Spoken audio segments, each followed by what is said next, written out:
श्री कृष्ण शिव जी के बेटे थे? क्यों श्री कृष्ण बन गए स्त्री शिव जी के लिए?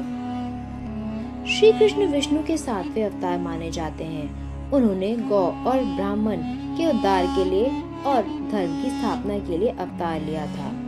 वैसे तो श्री कृष्ण बहुत सी कहानियां पुराणों में देखने को मिलती हैं, पर ऐसी कहानियों का कोई अंत नहीं है और ऐसी कई सारी कहानियां हैं जो शायद हम लोगों को मालूम नहीं है।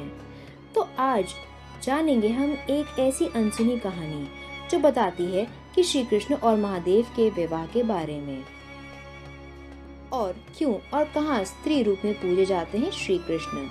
जानने के लिए हमारे वीडियो को अंत तक देखें, और अगर आप हमारे चैनल पर नए हैं तो हमारे चैनल को सब्सक्राइब करना ना भूलें और हमारा बेल आइकन जरूर दबाएं ताकि आने वाली वीडियो के नोटिफिकेशन आपको मिलते रहें। ये सब जानते हैं कि भगवान शिव घोर साधना में लीन रहते थे। उन्हें उनकी साधना को भंग करना नामुमकिन था और ऐसा करने वाले का विनाश संभव था। पर इस समय देवताओं को जरूरत थी कि शिव जी अपनी साधना छोड़कर संतान उत्पन्न करें ताकि तारकासुर का संहार हो सके।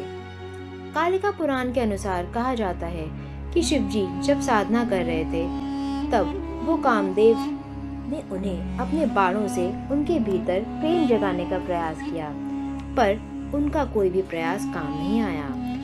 देवी कामदेव को देख रही थी और उनके इस प्रयास से काफी प्रसन्न हुई, पर शिव जी का जब तब भंग हुआ तो उन्हें भयंकर क्रोध आया और उन्होंने अपनी तीसरी आंख खोलकर कामदेव को भस्म कर दिया। उनकी राख को देख देवी बहुत दुखी हुई।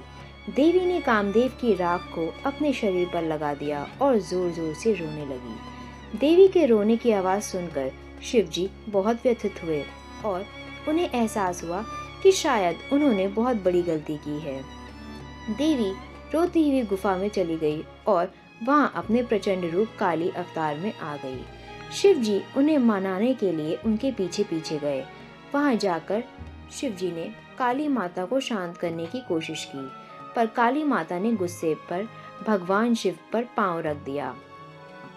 शिव जी पर पांव पड़ते ही माता का गुस्सा शांत हो गया और अपनी गलती का एहसास होते ही उनकी जीभ बाहर को निकल आई। फिर देवी और शिव जी का मिलन हुआ।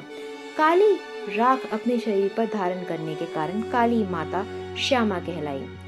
शिव जी ने देवी से ये विनती की कि वो दोनों मिलकर कामदेव को दोबारा जिंदा करेंगे, जो देवी की तरह श्याम वर्ण का होगा, और क्योंकि वो श्यामा से पैदा होगा इसलिए उसका नाम श्याम कहा जाएगा और कामदेव वाले सारे गुण उसमें मिले होंगे।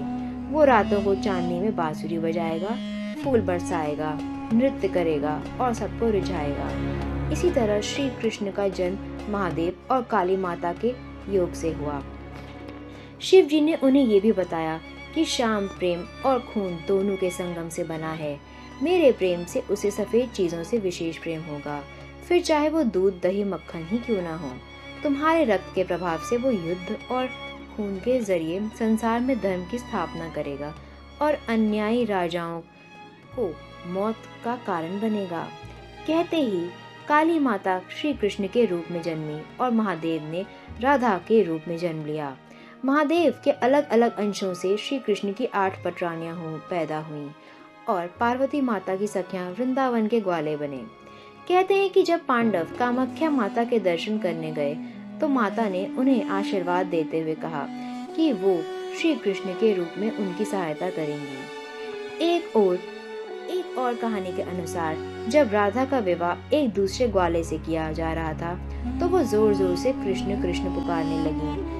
तब काली माता उनके सामने प्रकट हुई और उन्होंने राधा को समझाकर उनका दुख दूर किया था और कहा था कि वो श्री कृष्ण का ही रूप है और वो इस रूप में सदा उनके पास बनी रहेंगी। कहा जाता है कि भगवान श्री कृष्ण आज भी इस जगह पर काली माता के रूप में मौजूद हैं।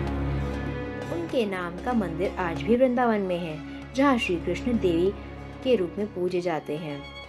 तो कैसी लगी आपको हमारी ये कहानी, हमें कमेंट सेक्शन में जरूर बताइएगा। हमारे ऐसे ही वीडियोस देखने के लिए हमारे चैनल पर बने रहिए। धन्यवाद।